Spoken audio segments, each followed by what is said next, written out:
Hello, all of you beautiful people out there, and welcome to the stream. I am Raw Zim, and this is Writing, where we are working on the world of Marketern, the Marcep homeworld. Or more specifically, working on the history and such, and details and whatnot of the Marceps themselves. Now, what should we start with tonight?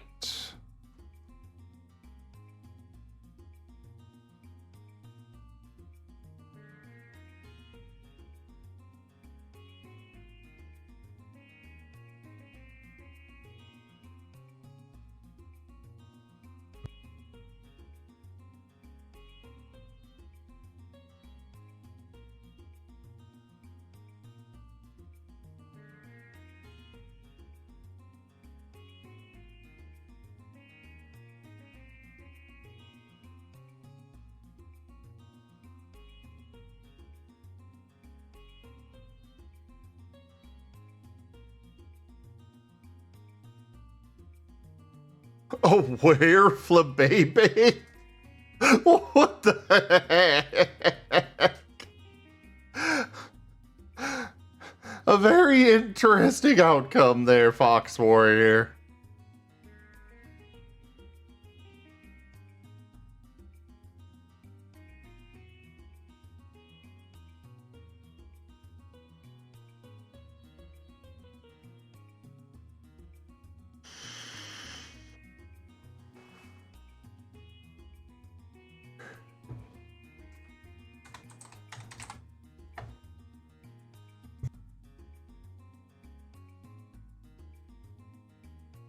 I think that says in, like, werewolf, but Flabebe?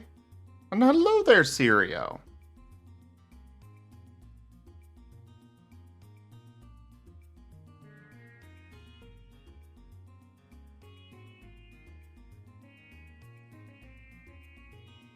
Oh god, they want me to put in the scientific classification? What the hell would they be? Yes, there is Sirio.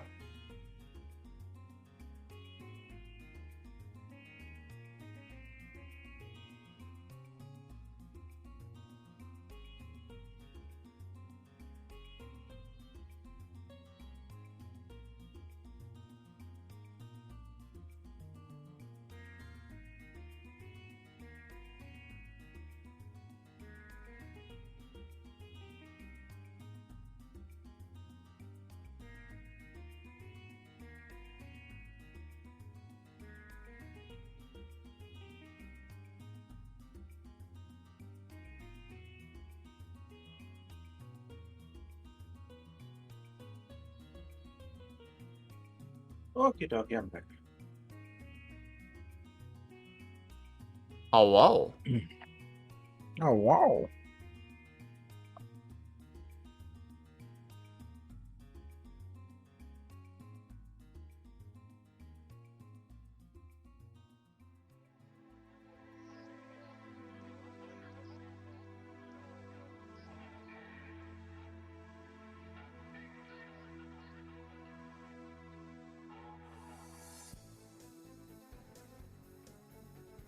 Oh, that looks like a good pizza.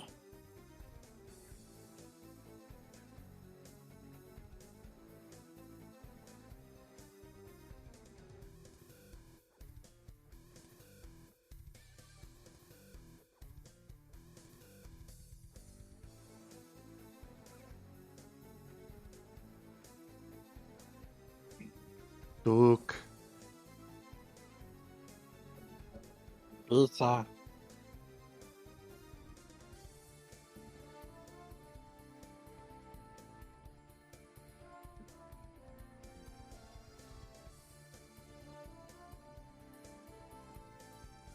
Oh god, they really go all in on this stuff, don't they? Or what? Oh, the The World Anvil, trying to actually make the Marcep page, and it's like, oh, there's so many fields.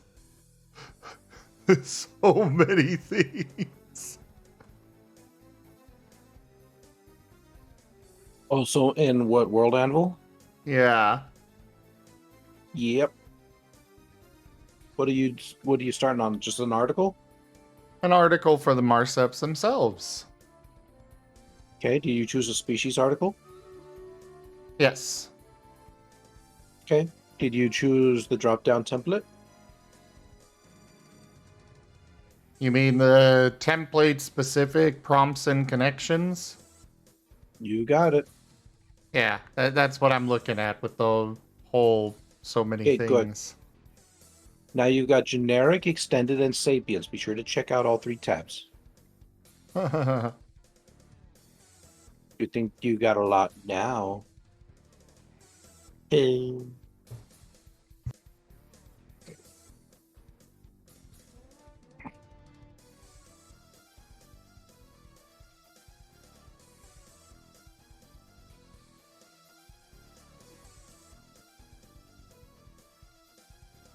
Alright, we're gonna attempt one more dungeons run tonight, everybody.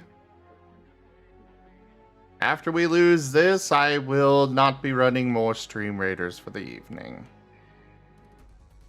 Okay. What? No, You don't participate in my Stream Raiders battles. so So why are you sounding sad over this?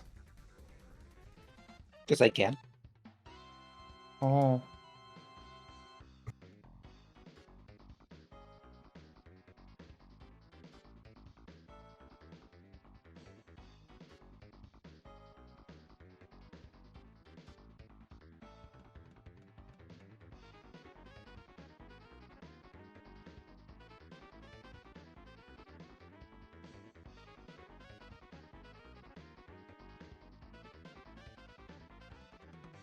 You know what? We're gonna save this for now because I want to check out one of their other things they've got here. The ethnicity.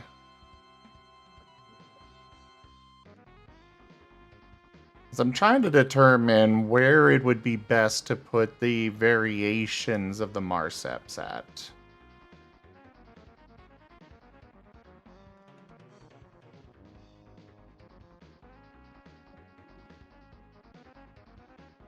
So ethnicities include names, ideals.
Okay, I need to stop procrastinating. Maybe I need to take medication. Stay up for 5 hours. I'm kind of just sitting here like there's just There is so much here that it's a little overwhelming at the moment. Break it down one step at a time, one sentence at a time. Doesn't need to be perfect, it just needs to get done.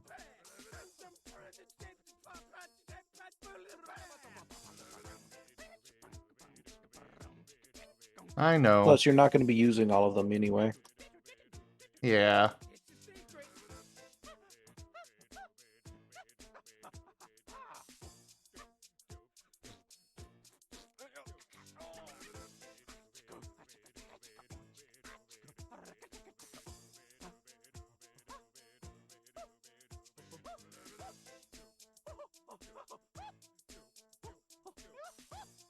What even is this song that's playing right now?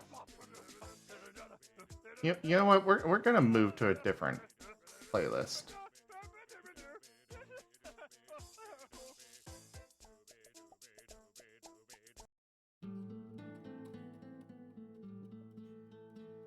Hello, Aki. We are doing some refuge world building tonight. Although, honestly, if I wanted to be popular, I should probably have played more Sea of Thieves. People seem to really enjoy that. But I also have played a shit ton of Sea of Thieves recently. I wanted a break.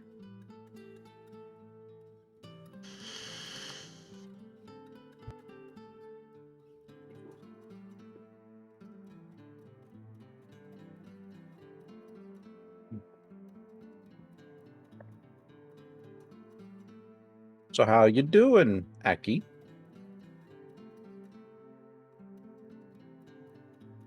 In what video is this, Lightning Dragon?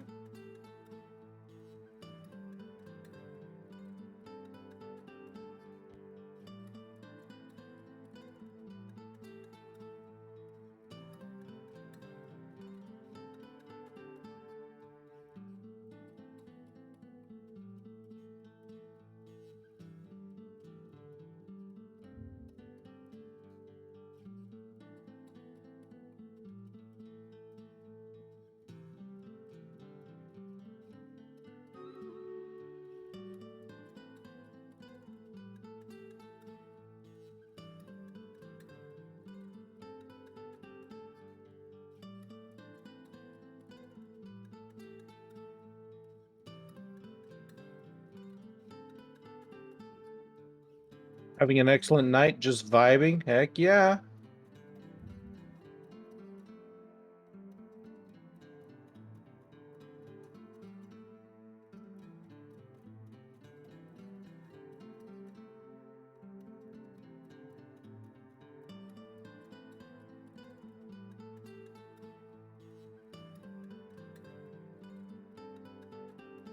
Welcome to World Anvil. Read me first. Welcome to the very beginning of your world. It's going to be an exciting adventure. Take it slow. There is a lot to do, and nothing great has been built in a single day. We have created an introductory structure of categories for you. This is intended to help you get started. Feel free to delete, rename, or move these categories as you wish. Where to start? Establish the meta of your world. A meta? Okay. We'll take a look at that. Fill your world's meta. It will help you focus and inspire you. Use your meta as a jumping point to create articles about things which you mentioned there. Organize your categories. Once you reach about 30 to 50 articles, things will start to get hard to manage. But that also means you are making good progress. We have already created some categories for you to give you a push, but you certainly know better than how your things need to be organized. Head to your Articles and Categories section and create a skeleton of how you'd like your content to be organized. Actually, that's a great idea.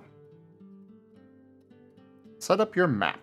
If you haven't already, it might be time to upload your first map and start linking and organizing your content. especially the one under your atlas, in a more visual way. If you don't have your own map but you want to create one and do not know how, we have created a list of software you can use here. Maybe. Once you have your map uploaded, make sure yada yada yada.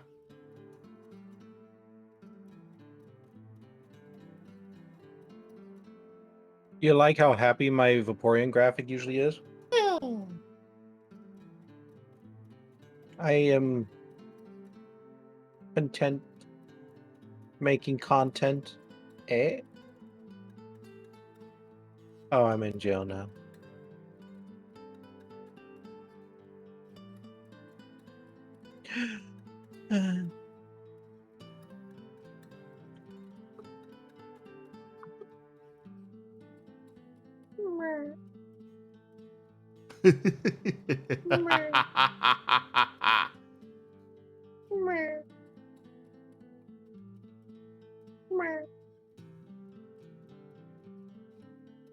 Hey, you sad?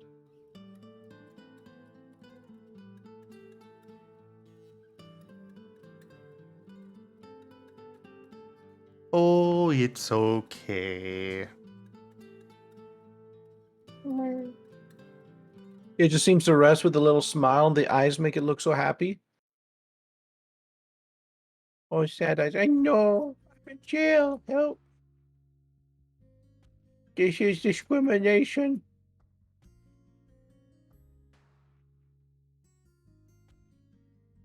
We're just caging up the fish for the otters. This is genocide.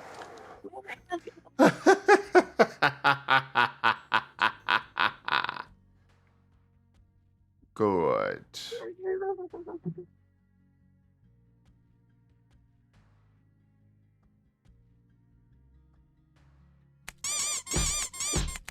Ow! Wow. Take that. How dare you, lightning dragon?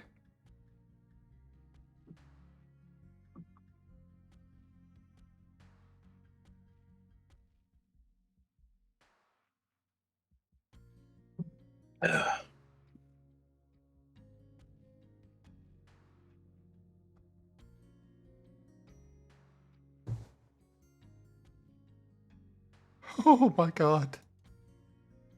There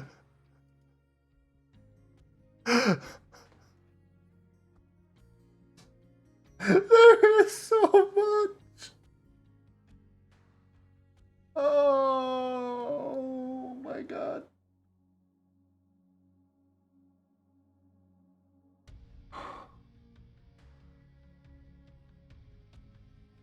What have I gotten myself into?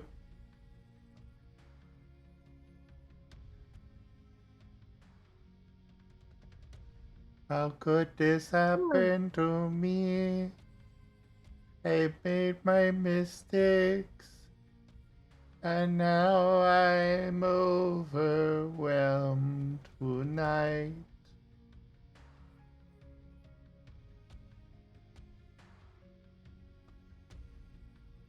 Lightning Dragon, I know supporting the channel gets you more.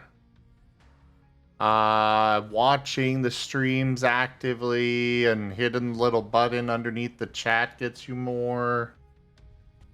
Just passively watching doesn't typically get you a whole lot of channel points. I believe that actually interacting with the chat, I believe that does get you more as well.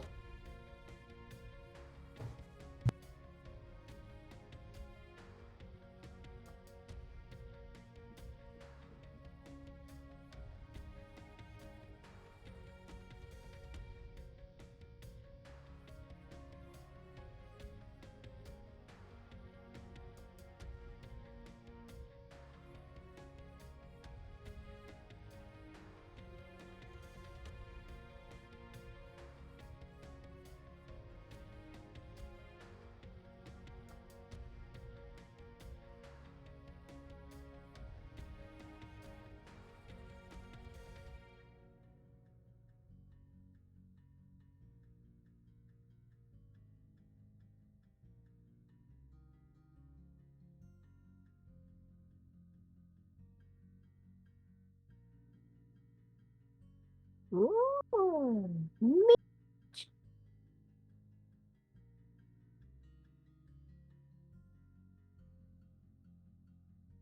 That's a lot of good meat.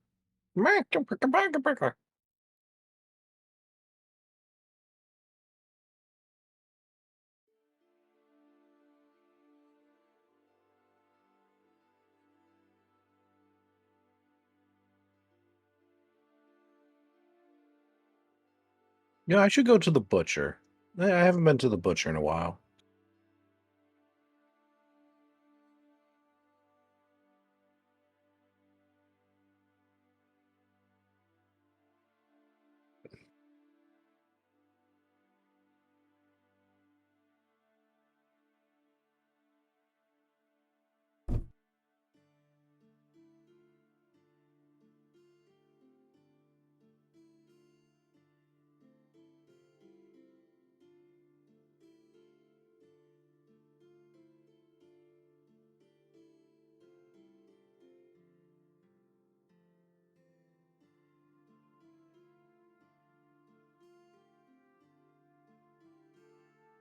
I know where I will start with all this. All right, what I'm do you gonna got? start by coming up with a full official list of all of the different species. Or the variations for Marceps. All right. Why so many variations? Literally Do they just almost evolve any. really quickly? They actually kind of used their own, their innate magics to help them evolve more quickly. Because they have druidic magics. Mm-hmm. So it's a kind of minor form of wild shape for them, in a way. And different What? regions. Huh? What? You lost me. I thought they were sci-fi based. Doesn't mean that they can't have magic. But what is magic to them then? They're from the Starfinder. Uh, like that's where they were originally made for. Was Starfinder, and yeah, they're sci-fi. Magic is a possibility. There can be sci-fi druids.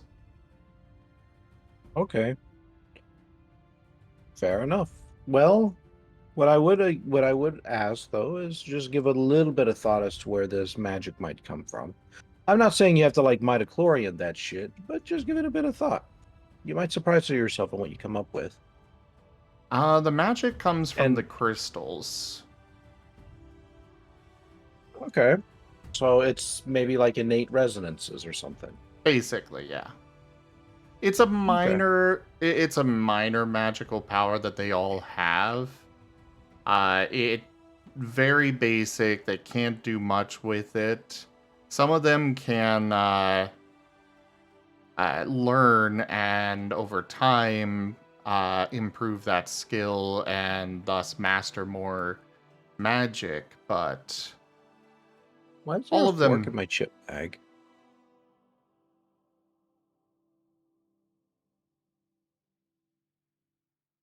All of them what?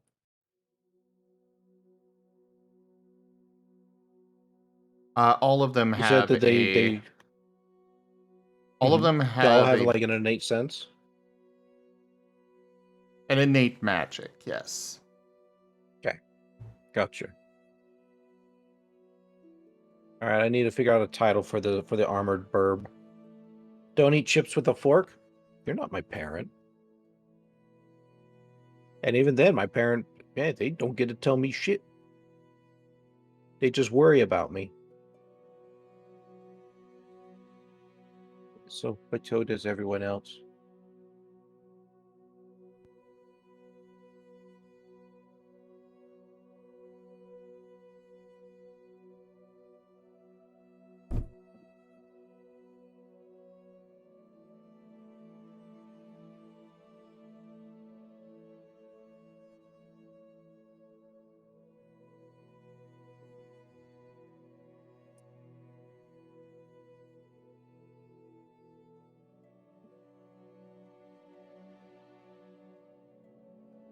joke.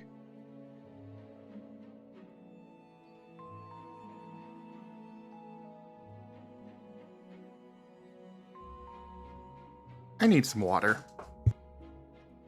Okay, go get water.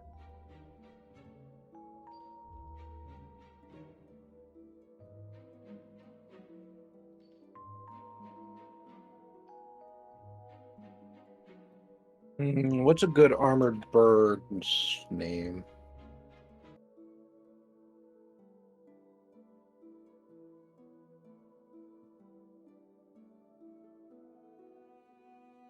Budago? No.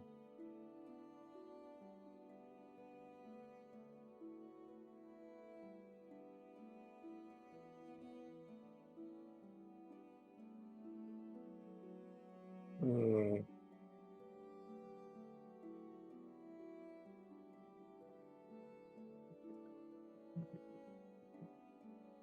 Rookity. What the fuck's the Z? Oh, it's on the other side. That's why.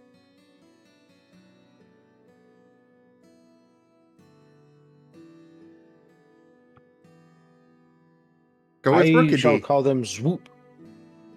No, it's Oh. got to be by the the language conventions of the hero. I shall name them Swoop. Well, that's good that you went Because I with want that to use this. because Rookity's a Pokemon. Oh, It's a steel flying type.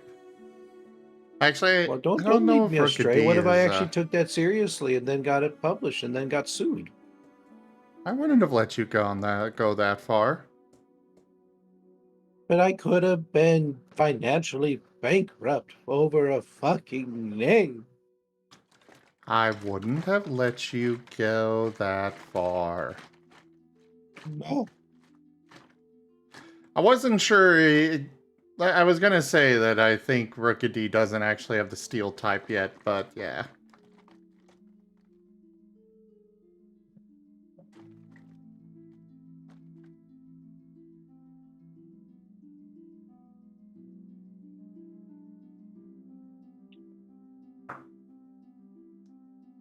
But either way, the planet Yeah. of Marcaturn is a very hostile one. Or not necessarily hostile, but just difficult to live in. So, over time, they would have discovered ways to make their bodies more fitting to the environments. You know, you By need doing like a what? Practicing eugenics?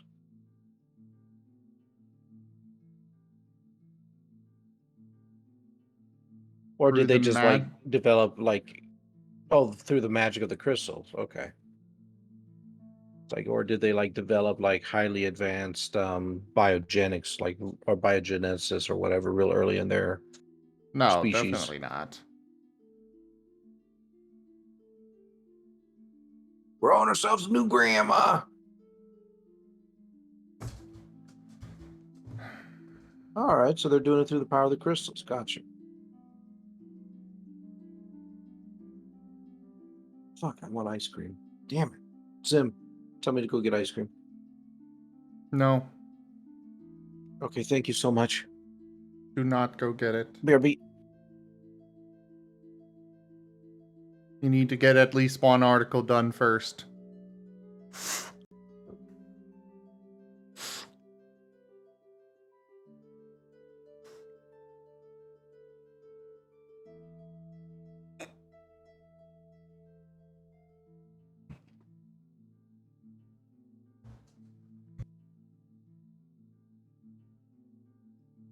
Yeah, Lightning Dragon, it always bugged me that they made all, or pretty much all bird Pokemon normal flying. Or flying normal, whichever way. Like, they don't have just pure flying. Aside from, like you said there, just a couple of exceptions. But it's like, why? What is the point? Yeah, why does it need normal? Why can't it just be flying type?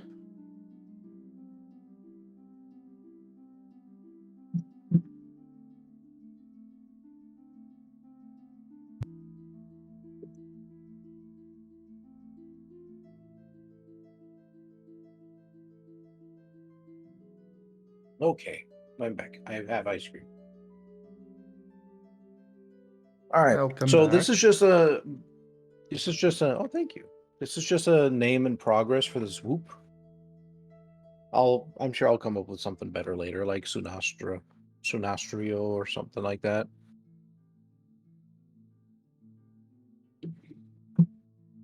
But for now, this is just placeholder.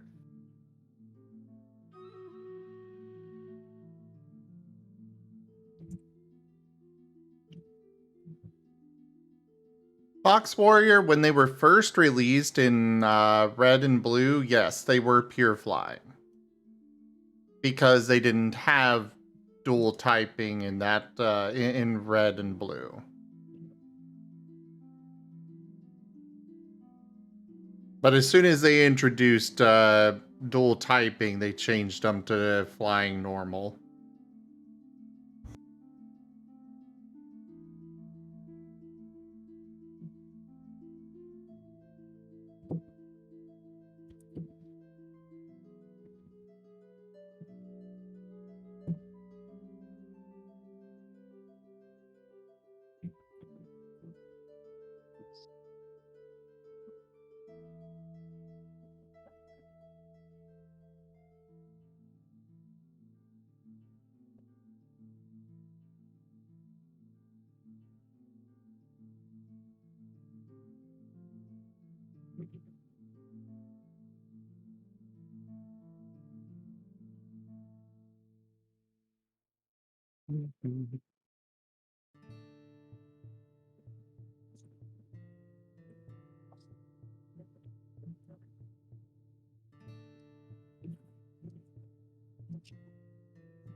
Mm-hmm.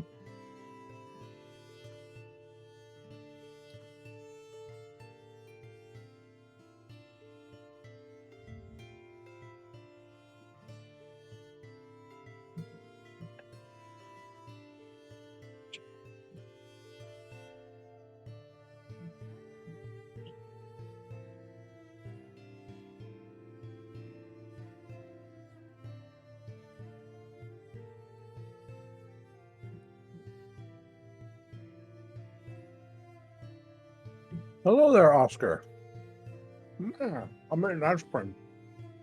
I'm Brian Flores.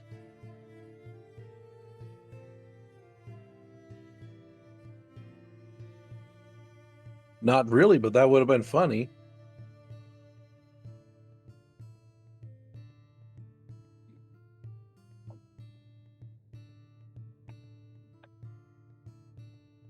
You laugh so hard that you turn into a skeleton, but at least you have 8 lives left. Yes.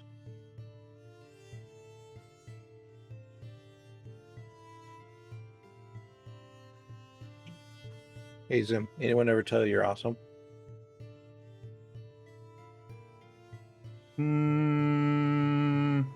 Maybe. Well, I'm up there. Well, I guess they have told me. I don't know if I believe it. Why not? It's not your place to determine whether you believe it or not. I don't give a shit if you believe it. That's what I'm saying. Oh, well, Yeah, so you fair better enough. accept it.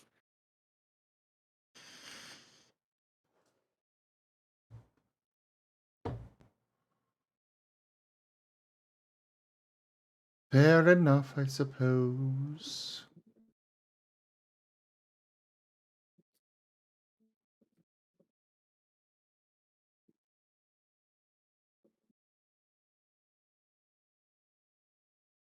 Oh, my playlist isn't set for... Okay, turn on shuffle, turn on repeat. There we go.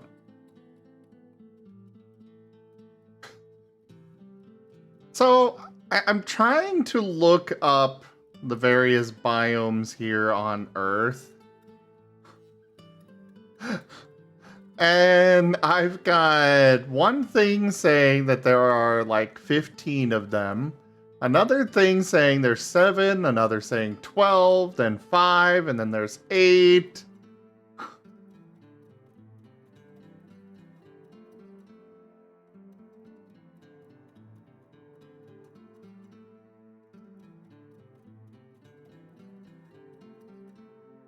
And National Geographic seems like the best source for this. Of course. Conservation status, not threatened. Joke.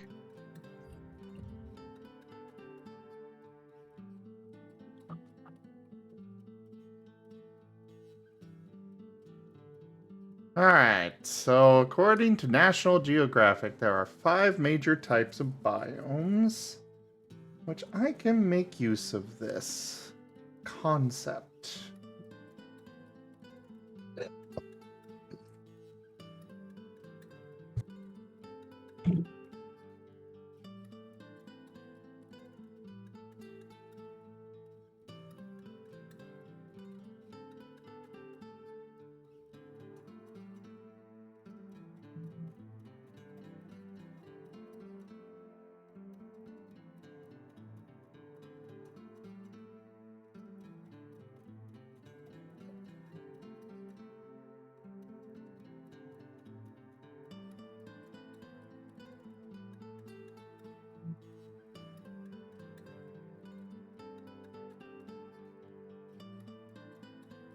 That's because, as far as you know, there's no universal way to define or create biomes. Fair enough, Gib Gab.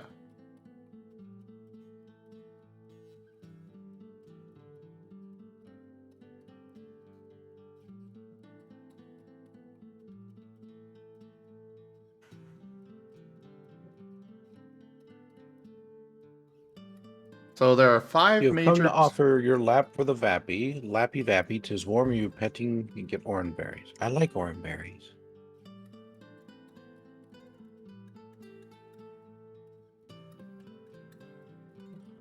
There are 5 major ones: aquatic, grassland, forest, desert, and tundra. Though some of them can be further divided into more specific categories such as freshwater, marine, savanna, tropical, rainforest, temperate rainforest, and taiga. Taiga!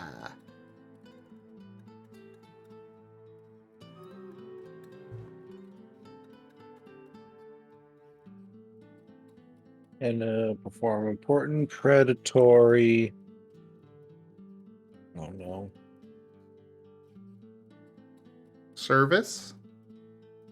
I guess service, but this is like Function? an animal. Animals don't really perform services. Function. There we go.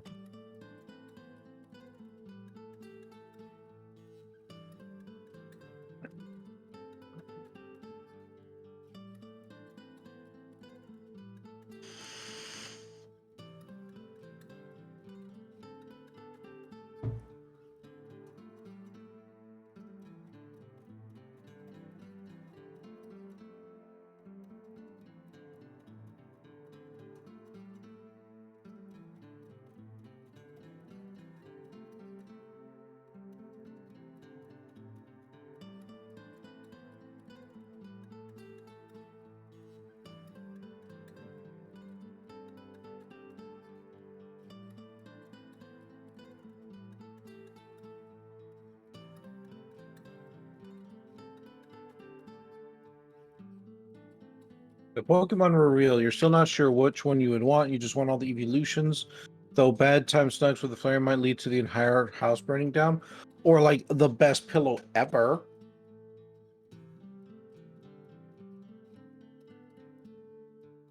The one I'd be really worried about the house burning down would be like Charmander.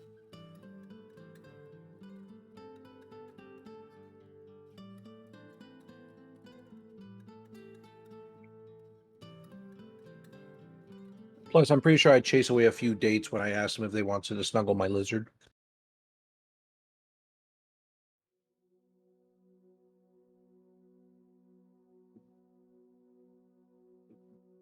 I can already hear Zim moaning. Or rather groaning over there. I apologize, but I was not paying attention. I was actually just reading something. Oh, that's okay. It wasn't important, and you probably would have just gone, ugh. Ah, fair enough.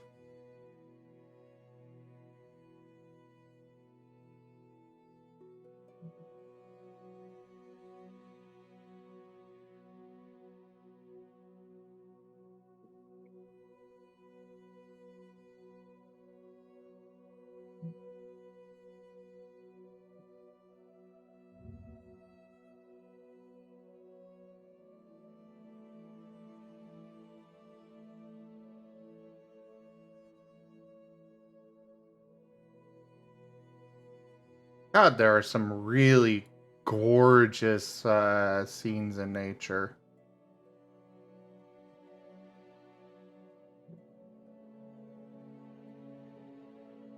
I can't bring it Well, up on lightning, I don't stream think they're a because pincushion all the time.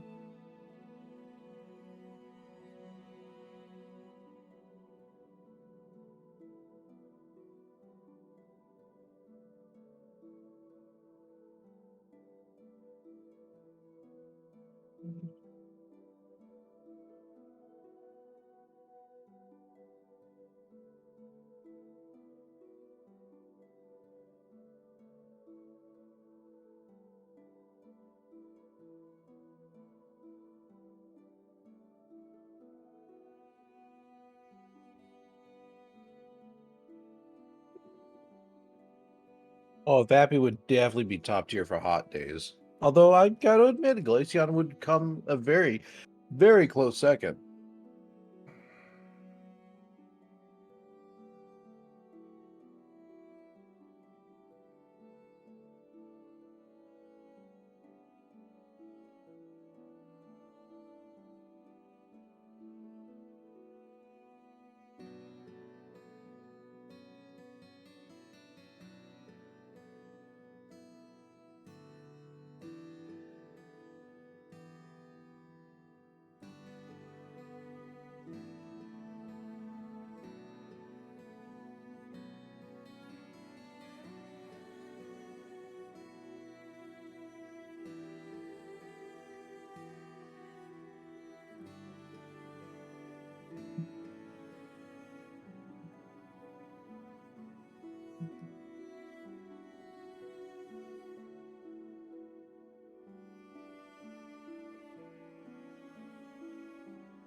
apologies for the silence, everybody. My brain's just kind of going through a few different ideas right now.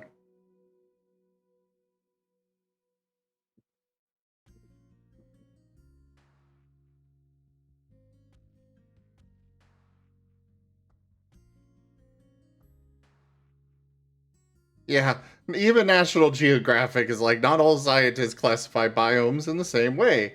Some use many dozens of different biomes, and others count as few as 6 or even 5. Like, that does not help me.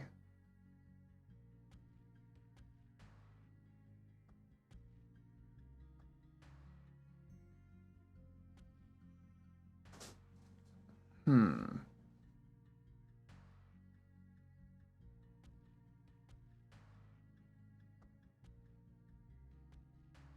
All right, so we got armored birds. I have no idea how an actual armored bird would work, but that ain't my job to figure that out. That could be for all the people who have to come up with like fan fictions and shit and whatnot in their head. You know, the lore builders. What do you mean? Or what? No, I didn't say anything. No, no, no. It is your job. Mister, you're gonna sit over What? there and be harassing me about somebody about my What? species having innate magic and wanting an Oh, what? explanation on it and demanding that I have some specific way that they get this magic, like midichlorians? I didn't say that. I specifically said some way, but it doesn't have to be midichlorians. Yes. I know what you specifically said, but my point still stands. You I don't know explained what you're that talking about. shit. I did. They are birds with bones. And animals have bones. Ergo, these birds have bones, just on the outside. Okay, okay. How do they keep these bones attached? Because they're bones. They're not like stick-ons.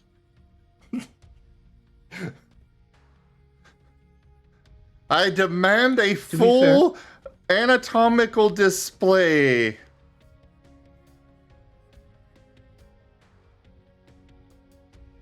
no.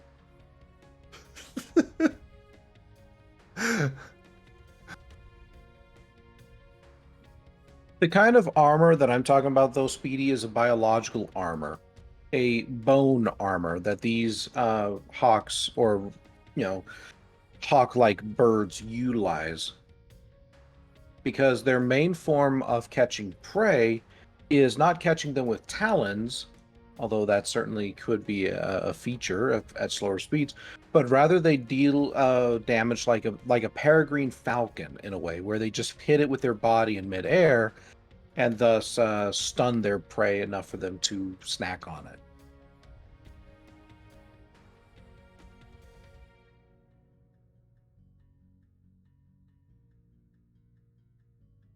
So they're not armored with like little suits of armor. They legitimately have a bone armor. And it also acts as a, somewhat small measure of protection for themselves as well.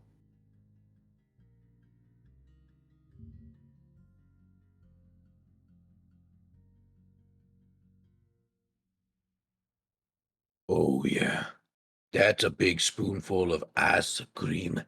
Um,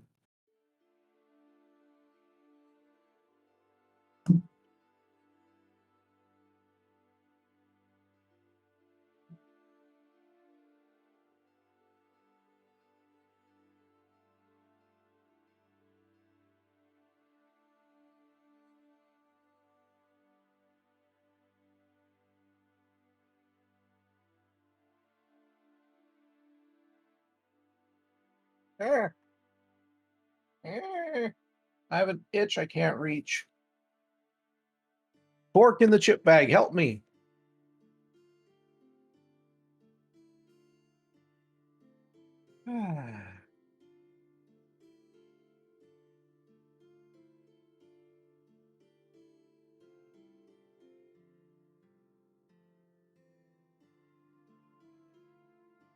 Thank you, Fork in the chip bag. You've done a great service.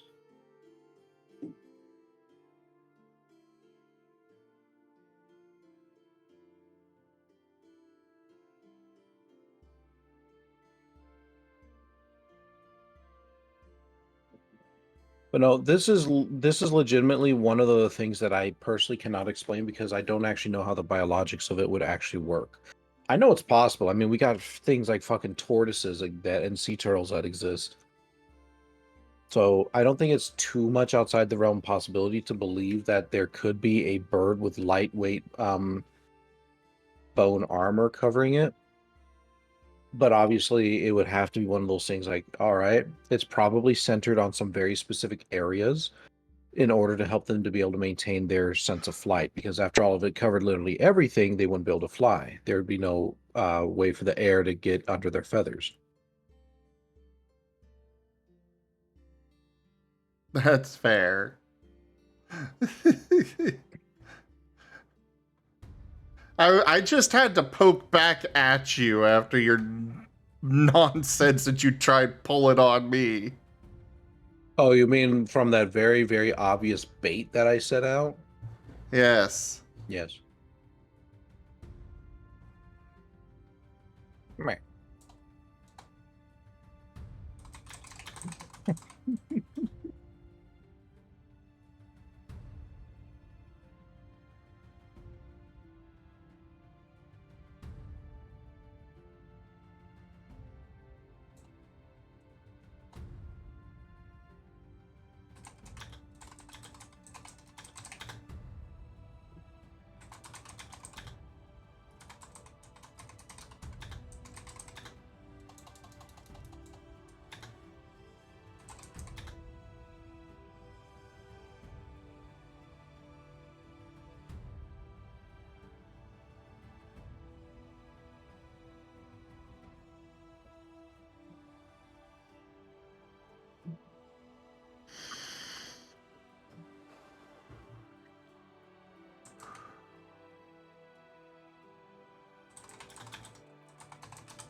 Oh, wow. Thank you, Grammarly, for telling me that I sound fucking nerdy while writing out my paragraph. Wait, what? Hey, do you see this little fucking emoji here in the corner? That's fucking Grammarly telling me how my writing sounds. Unlike many birds of prey, the swoop hunt by colliding with their prey in midair and allowing their armor to both shock the target and protect them from the impact. That kind of What nerdy. what is Grammarly? It's a thing that I use in order to help check my spelling while I'm typing. Just like in like web pages and stuff Ah, like that. It's very useful. I might have to look into it and get it for I myself. recommend it. It keeps me going. I mean, it keeps me tip top while I'm writing. And the best thing is that it's free. They do have like a premium version, but obviously that's not something you have to look into. Yeah.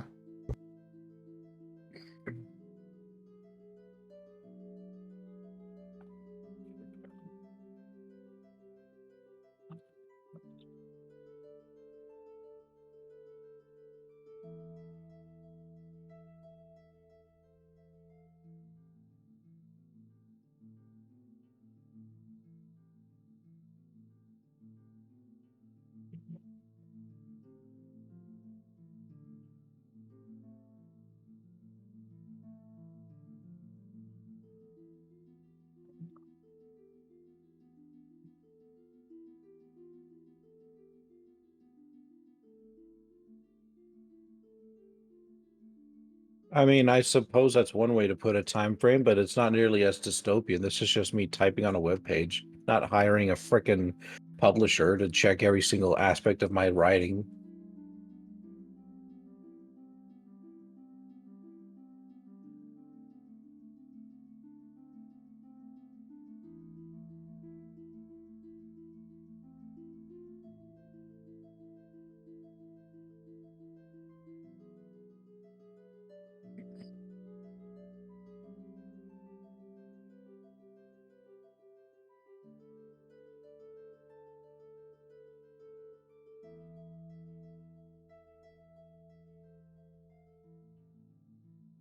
Oh, it's not a browser extension, it's just something you download? I have no idea. I've always had it. I Ah. think mine is a browser extension. Yeah, because I use Firefox. It's a browser extension for me.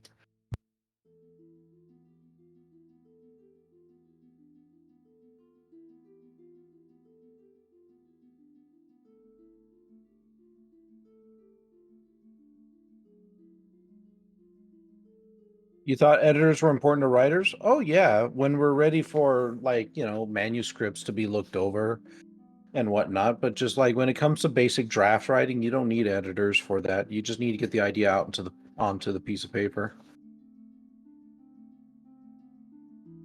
Yeah, editors come much later in the writing process.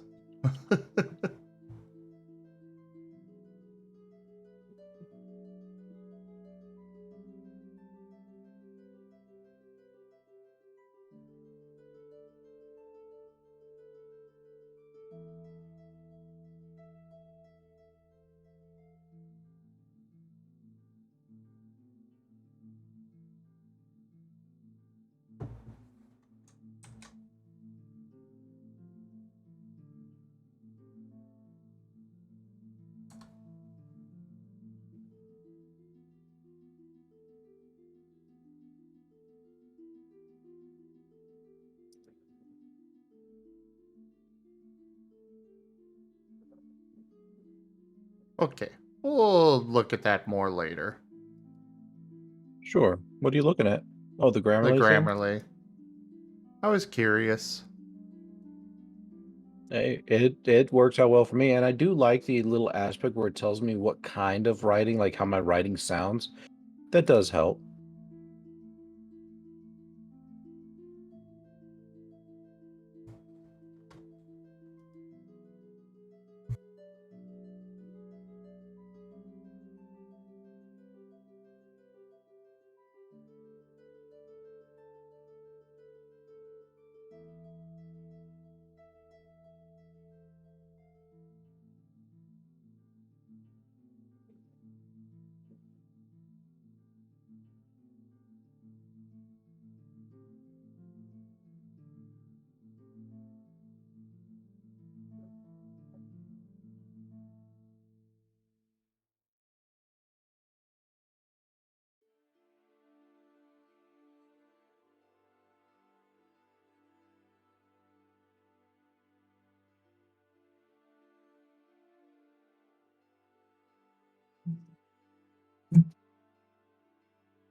Oh my god, they want me to. Oh. The geographic locations that this species can be encountered? Can I just do the entire planet? Yes, you can. You'll have to make an article for the planet, though. Hmm. Oh, hey there, Arzadeu. Hey, RZ. Arzaduk.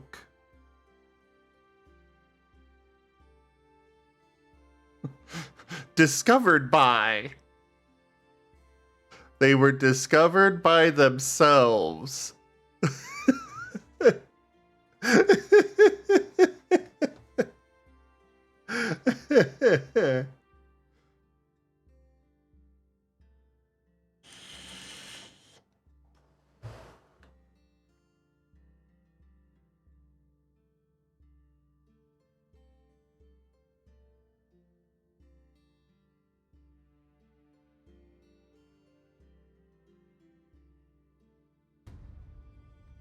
We are petable.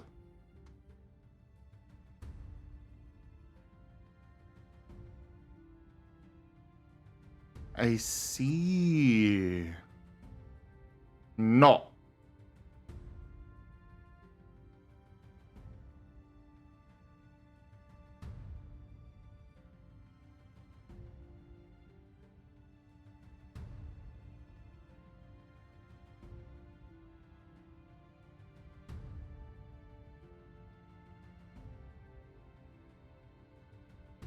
The conservation status of the Marceps.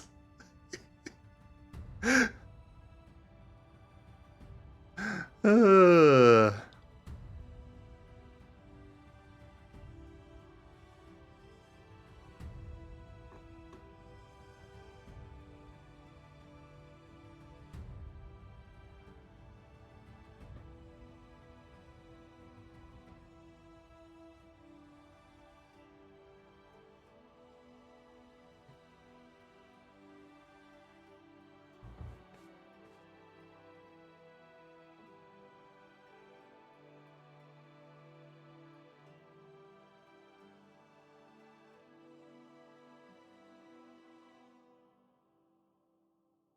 How the species reproduces.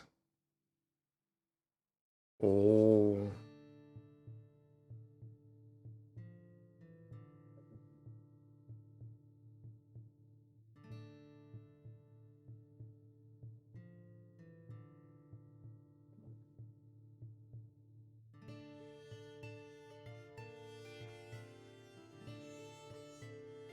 Hello there, Dr. Relaris.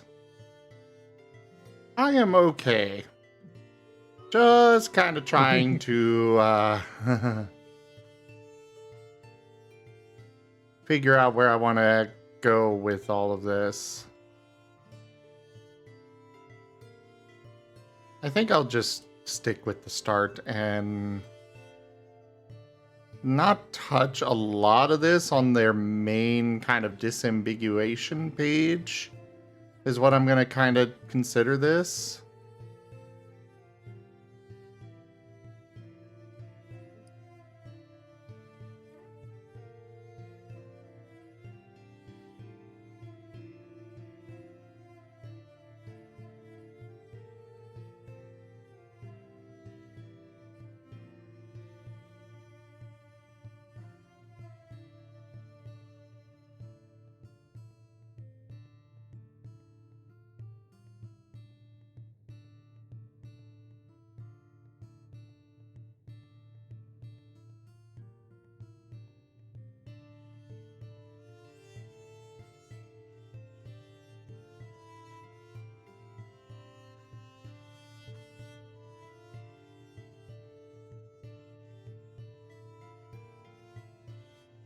Sith pufferfish and ghost pufferfish. What?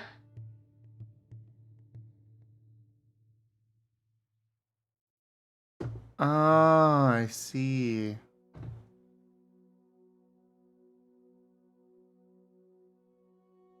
I see, said the blind man as he peered into the wind. It's all coming back to me now. No. I fucking keep getting distracted. Fuck. Same here.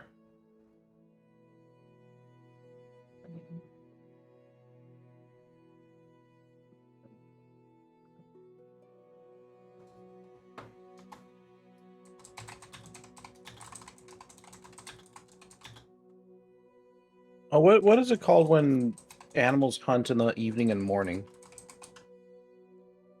What are those times called? Believe that is diurnal?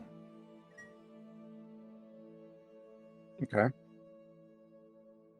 No, that's during the day.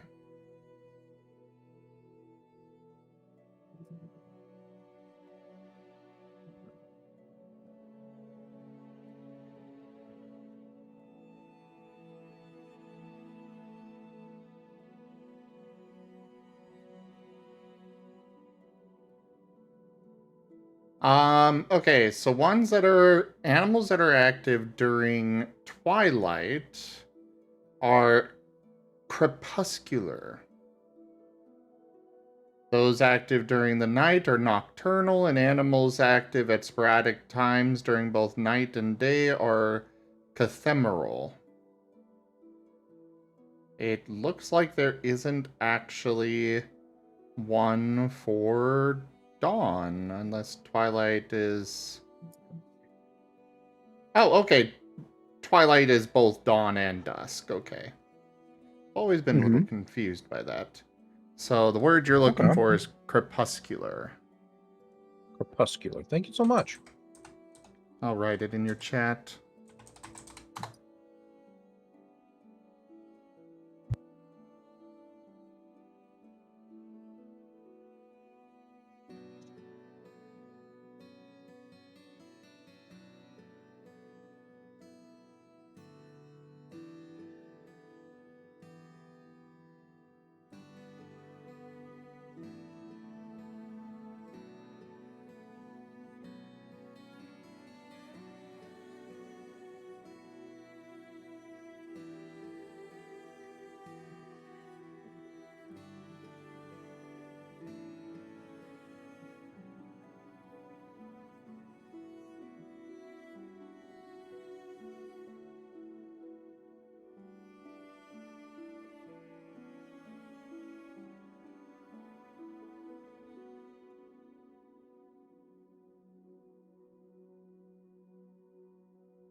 I am not going to bother with scientific classifications.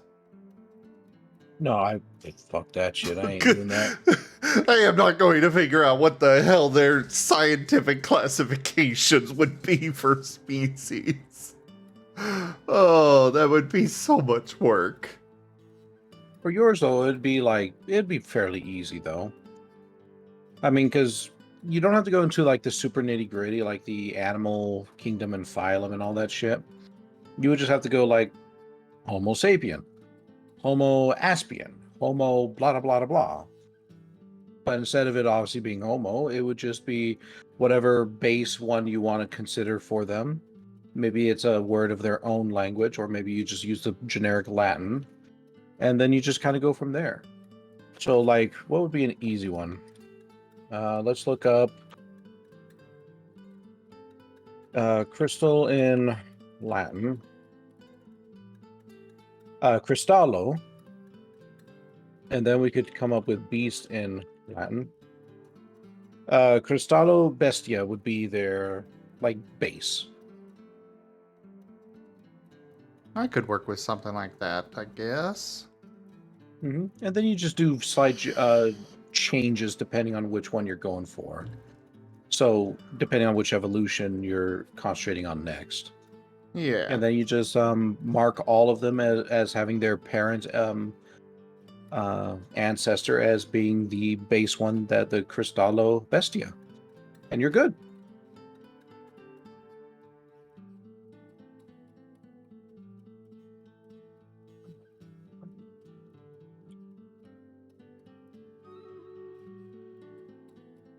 The scientific name for a Marten is Martes. Yes, it is.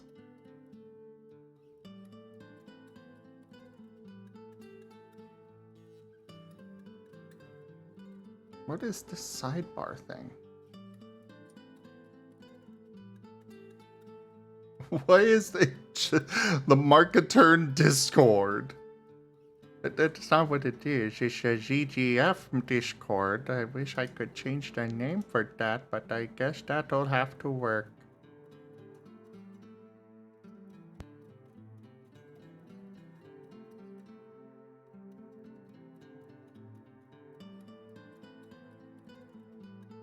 Dook dook dook. Do do do do do do do do do do do do. Do do do do do do do do do do do do. Let's go back to No Life Radio.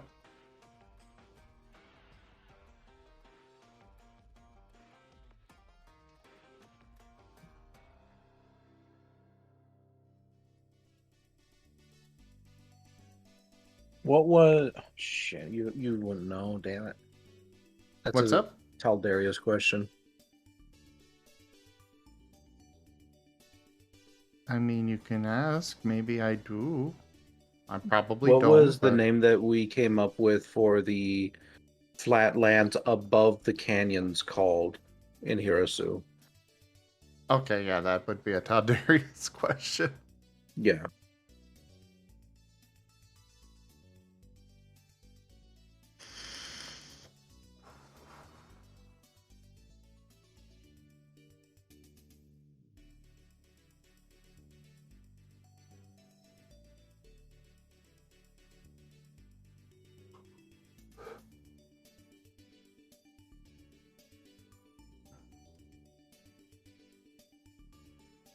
Yeah, it's no.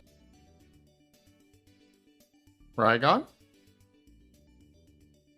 What's up? Oh. You said yeah, and What then is you it? just cut off.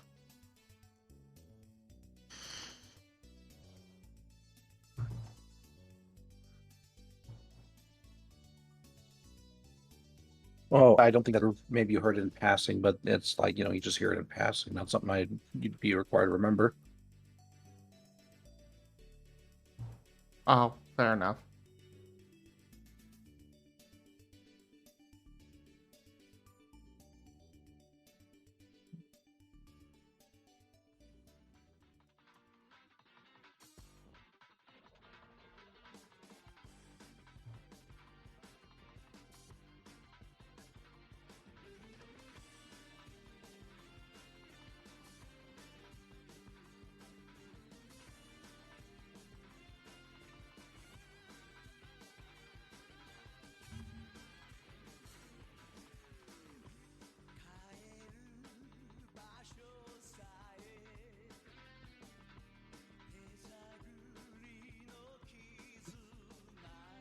Yeah, there's the reconnecting.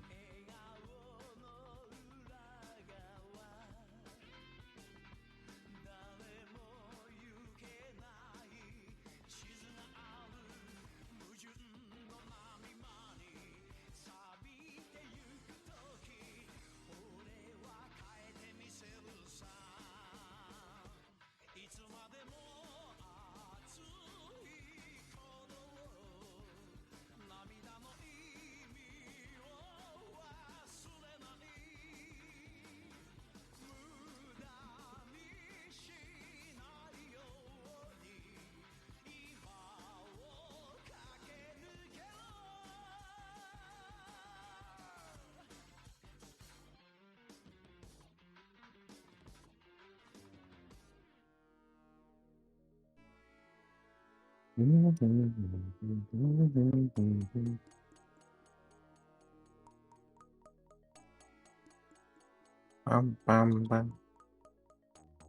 there a way to make a link to an article that doesn't exist, but I can make it, or at least make a basic thing for it in another article page?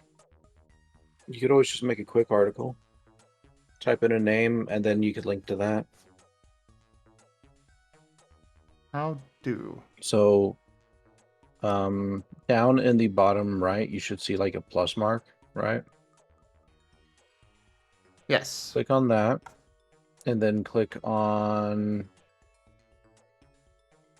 quick content creation, the little inkwell. Then select your template, title of your article, blah, blah, blah. Type in whatever you need. There you go.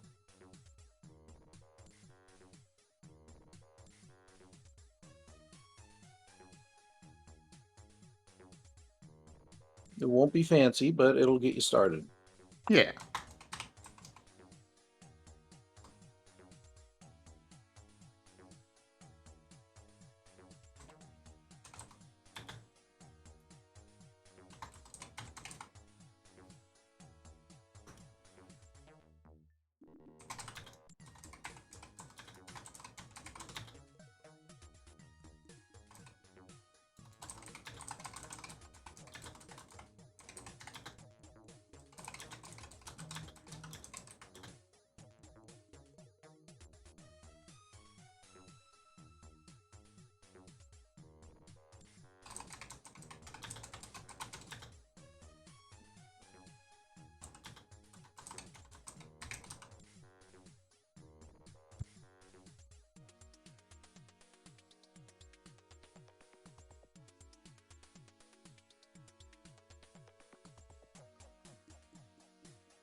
Okay, so let's see what these two look like.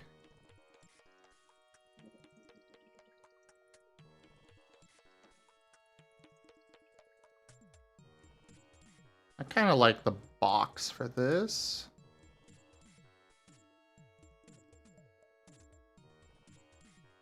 Can I put anything further into this block?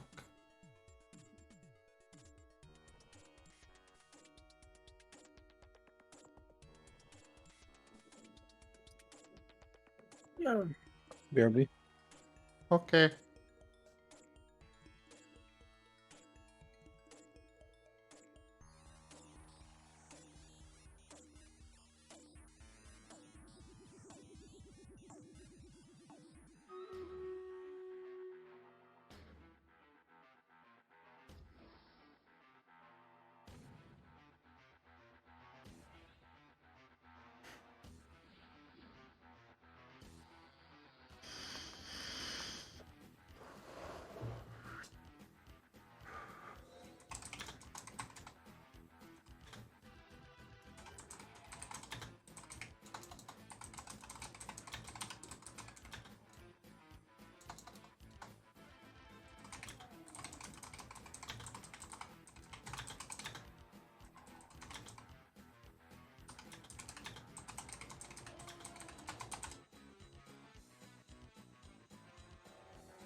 Oh, I guess the comment doesn't show up. I was hoping it would be some more fancy design for something rather than just not showing up at all. Okay, so we're not using that option. What other options do we have here? Line break. That's a horizontal rule, I presume.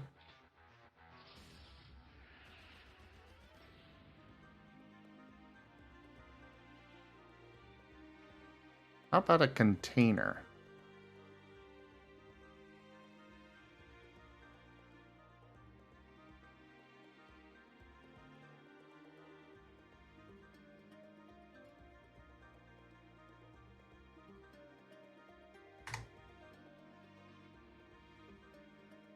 Well, that didn't do anything. Okay.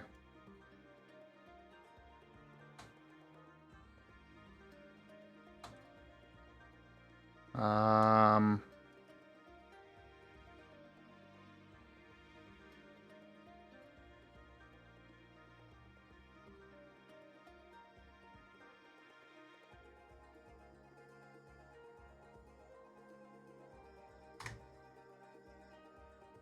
That doesn't change it either.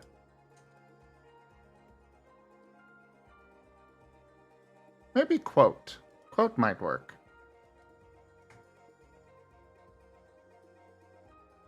What is the point of all of these? They don't seem to do anything.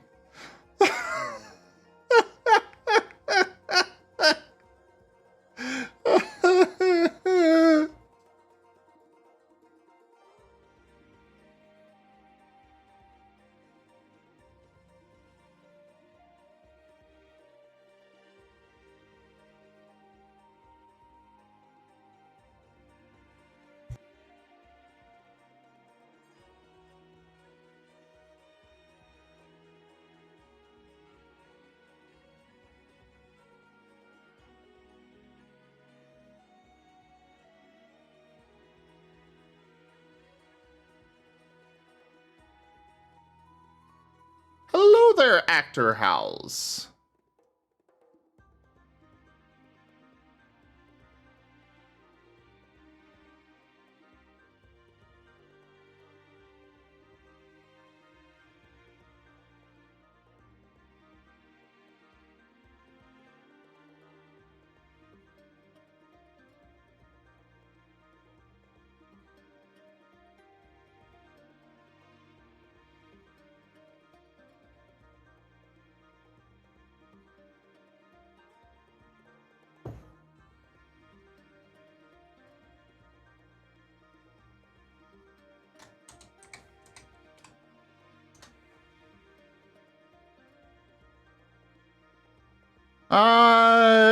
Trying to stage how I want this all to look. Wait, what? What? Who? Why is it doing this now?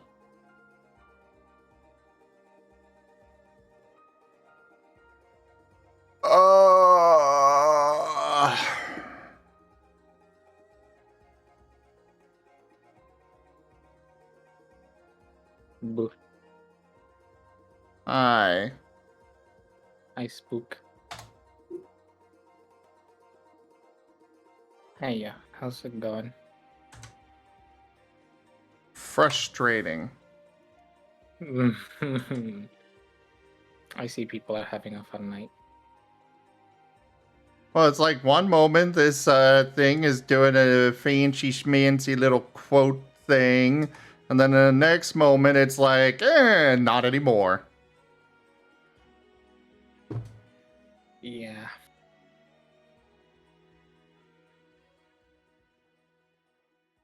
I'm just sitting here debating why people are the way they are. Oh no.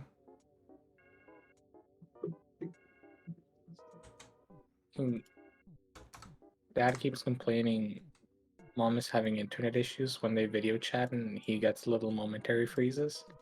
And I'm like, yeah, that's probably an issue on your end. From our end, the thing is crystal clear. And he's like, nope, the problem is your router. Buy a new one.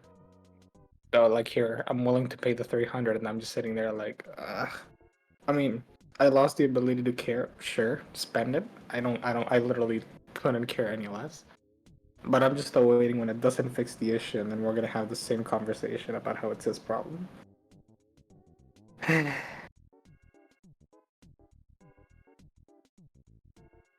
can finally raise that, hey, I actually know what I'm talking about. I have a certificate. Or have a certificate. But, you know. Oh, I know it's that fine. pain way too well. Hi, Rygon.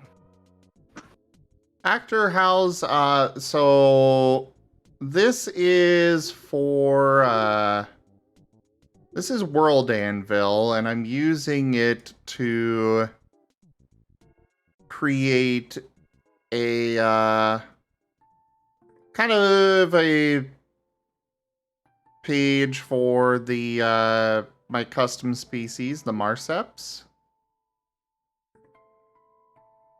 We'll just go with the quote thing. Because apparently none of the rest of these do anything.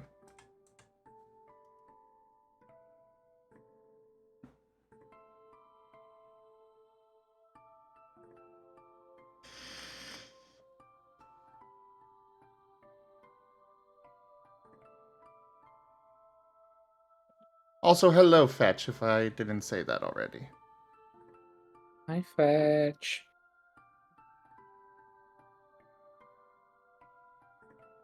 He's a Fetch. Huh? Yeah, this is a Fetch. Fetch is cool. Fetch gets a high. I mean, you're welcome to ask questions and stuff and help me brainstorm a bit.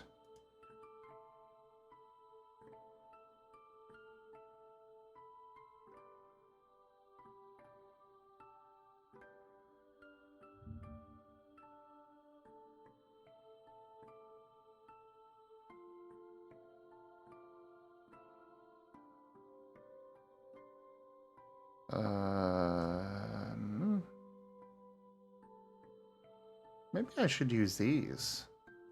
That looks like a much better place to put this.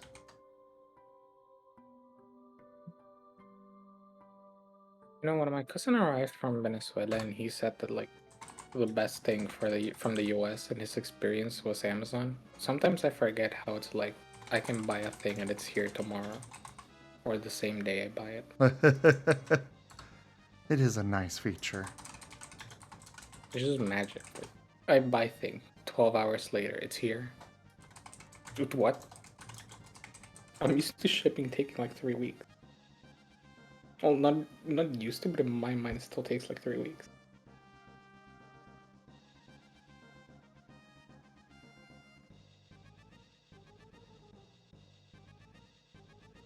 Two for the boat to arrive, and then one for customs to process it. If it doesn't get magically lost in customs, and the more valuable it is, the higher the chance it gets lost in customs.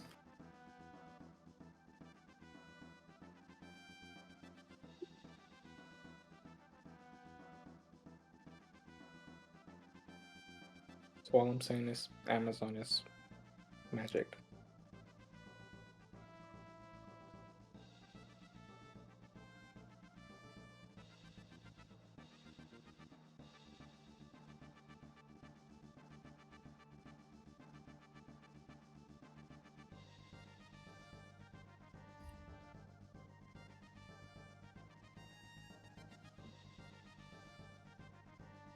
Ooh.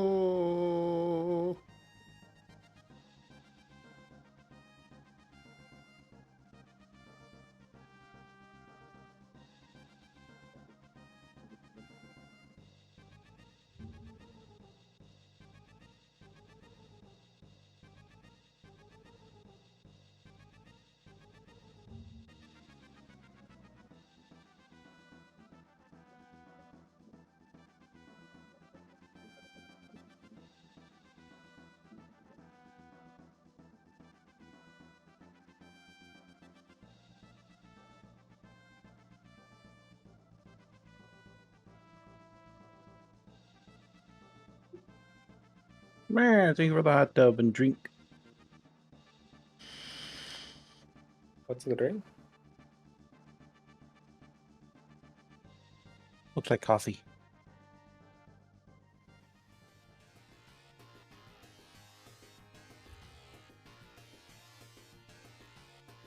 Alright, so I like the content panel for this. The real question is, how much coffee is in your coffee? Man. Let's put that there, do this. Are you Like a that. coffee purist? Or do you mix your coffee with something? Milk, cream? I And mix. I want center. I'm the kind of individual that if I'm gonna have a drink, I might as well actually enjoy it. I've got nothing to prove by just drinking it straight.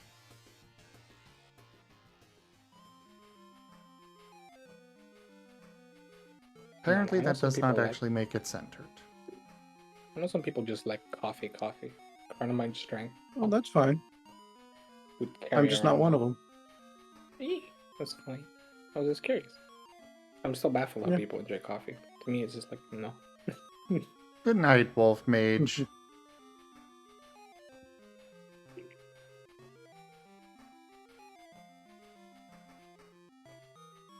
Positive side of not drinking coffee is that I'm pretty sure if I ever need to pull an all-nighter, like if my life depended on it, I could drink a cup of coffee and it'd probably last me for a week. Mm-hmm. Whereas my friend back in high school was drinking like a liter of coffee between Damn. morning and lunchtime. And then she was like, coffee doesn't have an effect on me. I hate it. And I'm like, gee, I wonder why. It certainly couldn't be too much coffee.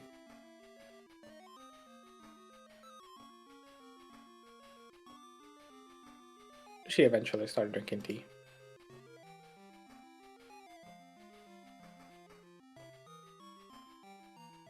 I can't relate. I never liked coffee that much.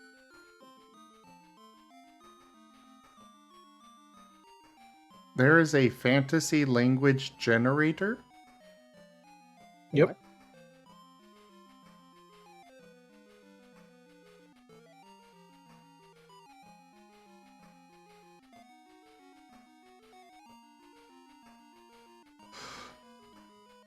What? What? You know, a lot of these things I'm looking at and I'm like, who the hell includes this much detail on their freaking everything for a world and stuff? And then I'm like, oh right, Dwarf Fortress exists. You started scrolling down the list and I instantly loved it. I wanted more. It's still lacking some details. I need more details in there. I will stab you. Language complicated.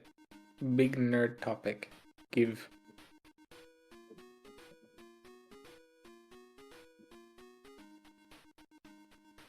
I was just like, I know that there's a language thing, so I'm gonna give them their term for English and or their term for forest and such, and then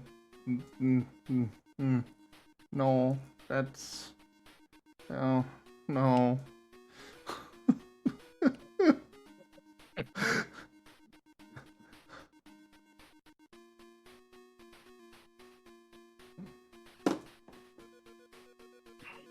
I don't know what you're talking about, Fru. I do just fine caffeinated.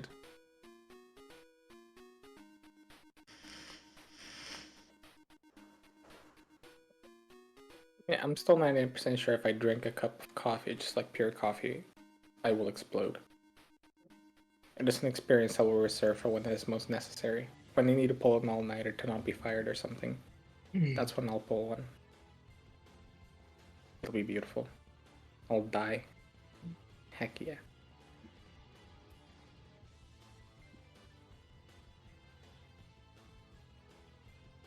$4,000 word vocabulary.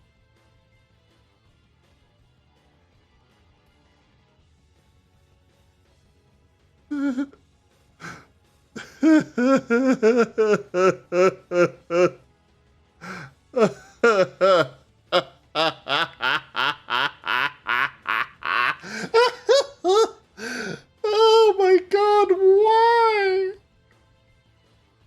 I wonder how in detail it goes. Like, will it actually try to detail more weird, obscure languages or very foreign languages than what we're used to? Or will it be like a typical taking essentially one of the more popular languages in either North America or Europe and just tweaking them.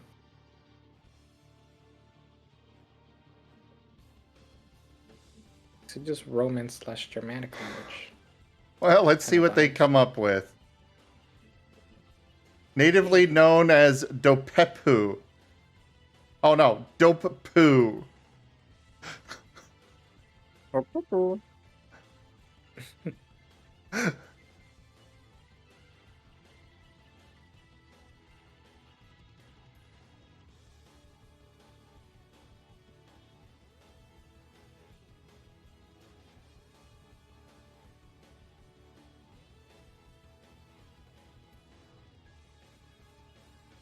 What? Mm.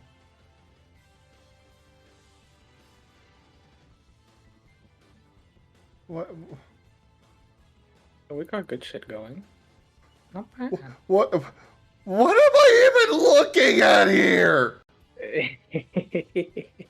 What I is mean, it? do you actually want the answers? I do want answers, but I'm fairly certain that your answers are not going to help. Oh, there's a fun one, so like scroll all the way up.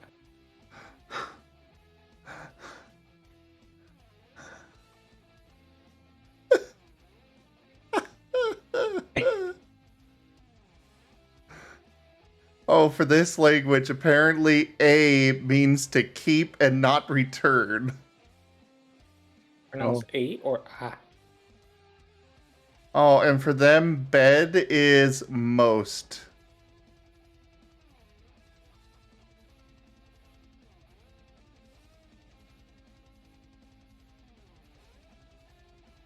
What do you mean you broke me?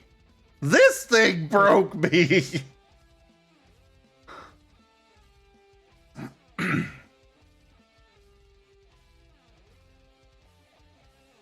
And yet I kind of want to use it, even if I will not understand how it works at all. Yes, Well, total. usually- Trust me, guys. This is definitely a language. I mean, it's using the IPA. Pretty much how you go about it.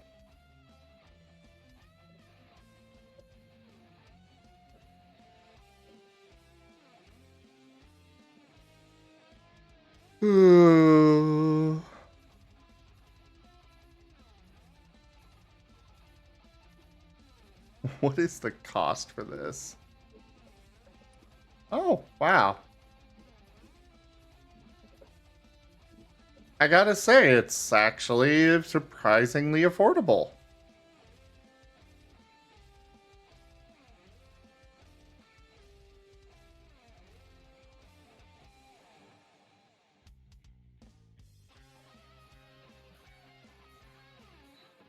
Like, one-time purchase, only $20 for their pro version?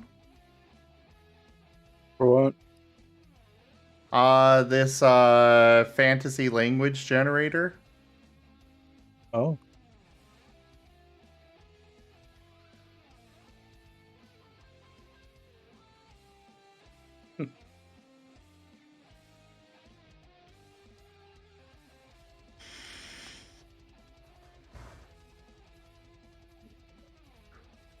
It's actually, I was, when I saw that buy button, I'm like, oh god, how much are they gonna charge for this shit?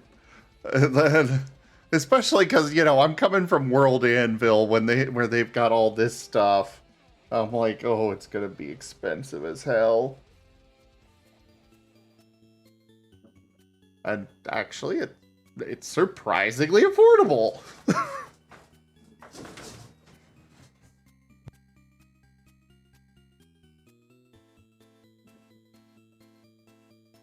I might investigate it more later.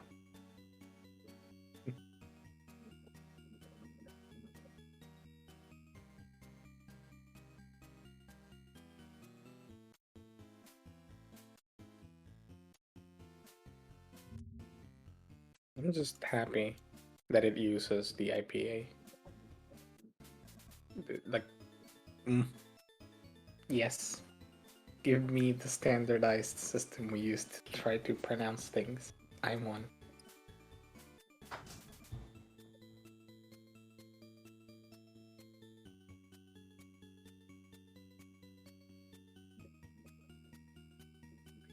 Just yeah.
I'm just looking through their themes now.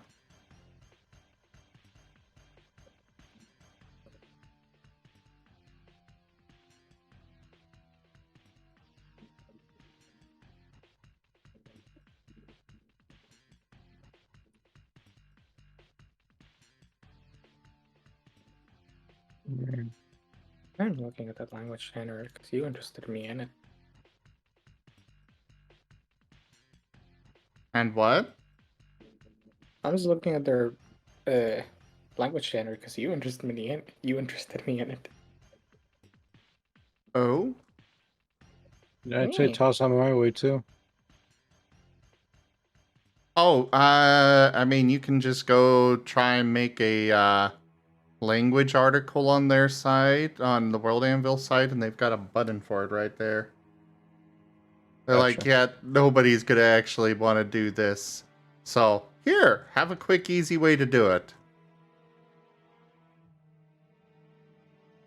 And it just takes a lot of time to even think about making a language. There's so many little details to it, like even just the pronunciation, right? The reason a lot of those symbols and words were confusing is because they're meant to represent very specific things. Like, for example, how do you pronounce a B? What do you use to pronounce a B? It's a, what's it that the IPA term said? It's a bilabial plosive, meaning you use both of your lips, B, and you create the way you articulate it is you obstruct airflow in your vocal tract, and the way your lips put it together, there's essentially it's a little air explosion of B, plosive.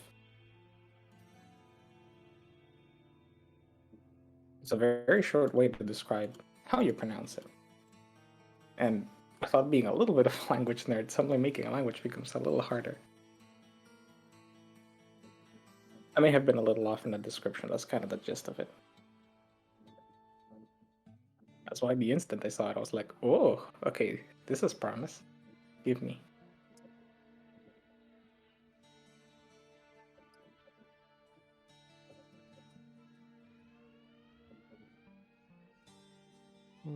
Hey, we're animal. Wernie!